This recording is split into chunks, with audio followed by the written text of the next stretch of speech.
So guys हामी चाहिँ इगोलाइज बैतडी होइन हाम्रो वरिपरि जति पनि फोहोर छ त्यसलाई हामी आज व्यवस्थापन गर्न गइरहेका छौँ। बढी फोहोर नभए पनि अलिकति पनि है।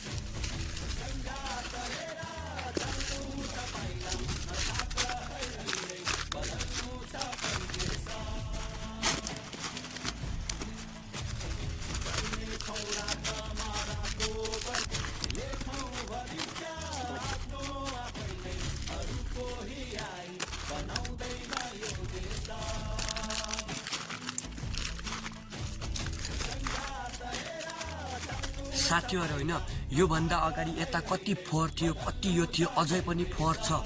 तर हाम्रो एक बोरो भइसक्यो फोहोर होइन। हाम्रो जति पनि फोहोर थियो हामीले हेर्न सक्नुहुन्छ। यता यता यता यता कतिवटा फोहोर थियो। यता फोहोर, चाउचाउ, बिस्कुट होइन, फ्रुटी जति पनि फोहोर मैला थियो हाम्रो शरीरलाई हानि गर्न। आजको लागि यति हुनेछ। इगोलाइज बैतडी हो यो चाहिँ। म चाहिँ बैतडीबाट। इगोलाइज बैतडी सबैले आफ्नो ठाउँको होइन वरिपरिको चाहिँ बढी नगर्न सके पनि वरिपरिको चाहिँ सरसफाइ गरिदिनु होला। यो मेरो अनुरोध छ। इगोलाइज बैतडी जिन्दाबाद।